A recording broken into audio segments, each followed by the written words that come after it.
Feng Tianxing tidak menyangka bahwa misi Lisedor sebenarnya adalah ini. Diam-diam membantu ayahnya untuk menentukan sikap Jia Luo, untuk melihat apakah dia memberikan informasi yang cukup dapat dipercaya. Menurut spekulasi Feng Tianxing, sebagian besar informasi yang diberikan Jia Luo seharusnya benar. Lagi pula sekilas bisa dilihat apakah hal ini cocok dengan berita sekilas. Pemberontakan di medan perang bisa lebih menyusahkan daripada integrasi sebelum perang. Jadi bahkan jika Jia Luo berbohong, dia tidak akan menggunakannya di tempat-tempat ini. Meskipun dia memiliki jawabannya di dalam hatinya, Feng Tianxing tidak terburu-buru. Bagaimana sikapmu terhadap Jia Luo sekarang? Wajah Lisedor menjadi gelap. Itu bukan sesuatu yang harus kamu tanyakan. Feng Tianxing awalnya ingin membaca jiwa secara langsung. Tetapi melihat Liontin Giok di tangan Lisedor, dia menolak gagasan itu. Menurut akal sehat, para murid dari klan iblis besar harus memiliki semacam perlindungan. Itu adalah perlakuan yang tidak akan diterima Feng Tianxing, yang lahir di ras iblis. Merentangkan tangannya dengan santai, Feng Tianxing mulai berbicara omong kosong. Saya hanya orang kecil yang melakukan sesuatu untuk orang lain. Mengetahui informasi dari eselon atas bermanfaat bagi saya. Saya dapat mempersiapkan terlebih dahulu untuk menghindari umpan meriam, itu saja. Tentu saja, jika Anda tidak ingin mengatakannya itu, saya tidak bisa memaksa Anda. Lagi pula Anda adalah apa yang diinginkan majikan saya. Bagaimana dengan ini? Kamu kembali ke kamp untuk beristirahat dulu. Ini adalah peta yang aku buat ketika aku datang ke sini. Makhluk kosong dalam jarak 30 mil dapat berubah. Tetapi sisanya tidak akan berubah. Kamu hanya mengikuti rute di atas untuk kembali. Setelah selesai berbicara, Feng Tianxing berbalik dan melihat lebih jauh. Tidak sulit untuk mendapatkan informasi tentang kehampaan itu sendiri. Tetapi untuk mendapatkan setidaknya 30 informasi berbeda tentang kehampaan, bahkan Feng Tianxing akan membuang waktu. Tapi tidak apa-apa, Feng Tianxing awalnya ingin mengeksplorasi perubahan makhluk kosong di dekatnya untuk menentukan apakah informasi yang diperolehnya masih valid. Ini adalah kumpulan dari banyak tugas dan merupakan metode yang paling menghemat tenaga kerja. Sampai jumpa 3 hari lagi.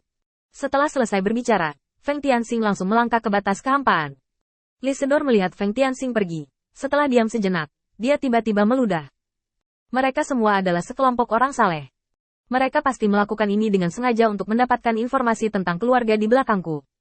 Mereka sengaja menarik perhatianku dan ingin dipromosikan. Saya telah melihat banyak setan seperti ini. Di masa depan saya akan membunuh satu demi satu untuk melampiaskan kebencian saya. Nyatanya, Lisedor juga sangat populer saat ini. Rute para pemandu iblis bukanlah rute sebelumnya, tetapi sedikit perubahan dibuat, dan perubahan inilah yang membuat mereka jatuh ke dalam pengepungan kehampaan. Jika bukan karena kekuatannya, dia akan terkubur dalam kehampaan saat ini. Iblis tingkat rendah ini tidak dapat dipercaya, dan mereka bahkan lebih jahat, cepat atau lambat. Mereka semua akan diadili. Tepat ketika kemarahan Lisedor melonjak, tiba-tiba ada beberapa langkah kaki di hutan lebat, dan roh Lisedor langsung menegang. Dan iblis seperti Jasper benar-benar dilepaskan. Momen berikutnya, tubuh Jasper menghilang tanpa jejak.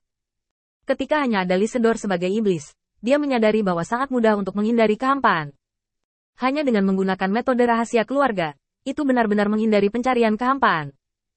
Pada saat inilah Lisedor tiba-tiba teringat bahwa iblis yang mengikutinya, serta iblis yang menemaninya, semuanya dilemparkan oleh Feng Tianxing ke dalam pecahan dunia yang hancur yang akan jatuh ke dalam kehampaan.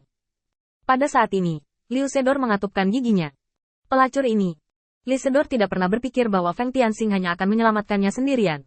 Semua bawahannya ditinggalkan oleh Feng Tianxing, dan mereka bahkan tidak menyebutkan hidup dan mati mereka. Jadi mereka membuat keputusan sendiri. Lisedor sangat marah, tapi dia hanya bisa menahannya. Prioritas utamanya adalah kembali ke kamp dan memastikan keselamatannya sendiri. Jika dia bahkan tidak bisa menjamin hidupnya, siapa yang bisa menyampaikan informasi itu kepada ayahnya?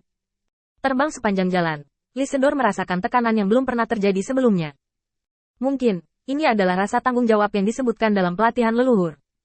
Ini benar-benar merepotkan. Mengandalkan fleksibilitas yang diberkahi oleh darah giok beracun, Lisedor kembali ke kamp setelah setengah hari bolak-balik, dan bertemu dengan anggota klannya. Kemudian, penantian panjang dimulai. Bahkan jika dia sangat membenci Feng Tianxing, dia tidak punya pilihan lain selain menunggu kedatangan 3 hari ini. Itu adalah hari ketiga dalam sekejap mata. Dan Lisedor menjadi semakin cemas. Kedua tetua yang datang untuk menyambutnya telah mendesaknya beberapa kali, dan mereka tidak sabar menunggu. Lisedor bahkan lebih cemas. Dia bahkan sedikit menyesal, kenapa dia tidak menangani masalah ini sendiri saat itu. Sekarang saya hanya bisa melihatnya dari kejauhan di sini, dan tidak ada apapun di ruang kosong. Kemana orang ini pergi? Lisedor mondar-mandir dengan cemas. Salah satu tetua klan iblis datang ke sisi Lisedor. Ayo kembali. Iblis di luar tidak dapat dipercaya, dan mereka tidak dapat diandalkan dalam apa yang mereka lakukan. Kamu harus menganggap ini sebagai peringatan di masa depan. Jangan percayai orang luar manapun. Lee Sedor terdiam. Setan itu melanjutkan. Dengan kekuatan saya tidak dapat menjamin bahwa saya dapat melakukan apa yang ingin Anda lakukan. Apalagi anak itu. Tidak peduli seberapa kuat kekuatan dan keahliannya, dia tidak akan dapat dibandingkan dengan saya. Dan 3 hari adalah terlalu panjang. Jika perhitungan saya tidak salah, setan biasa tidak dapat menahan erosi kekosongan selama 3 hari. Dia mati dalam kesombongannya sendiri. Setelah beberapa saat ragu, Lee Sedor menghela nafas. Mungkin, tapi aku tidak punya pilihan. Dalam 3 hari, aku harus menghitung setengah hari perjalananku ke dalamnya. Menunggu setengah hari lagi bisa dianggap sebagai penjelasan kepada ayahku. Para tetua klan iblis melihat Lee Sedor seperti ini, jadi mereka berhenti berbicara. Langit berangsur-angsur menjadi gelap, sampai larut malam. Liu Sedor menyerah, dan ketika dia menghina di dalam ruangan, Feng Tianxing diam-diam mendarat di luar halaman rumahnya. WHO. Sebelum Lee Sedor pergi, kedua senior sudah merasakannya, dan bergegas keluar ruangan dalam sekejap, mencakar siang Feng Tianxing dengan 4 cakar tajam. Hei, bukankah kedua klien ini? Kenapa kamu melawanku? Meskipun mudah untuk mengatakannya, Feng Tianxing menoleh ke samping dan ke belakang untuk menghindarinya. Kemudian dia meraih cakar tajam iblis lain, melangkah mundur dengan 1 kaki, dan menendang dengan kaki lainnya. Bang-bang. Dalam sekejap mata, serangan kedua tetua iblis diselesaikan. Feng Tianxing dengan tenang menarik kakinya, dan mengibaskan abu di celananya. 2.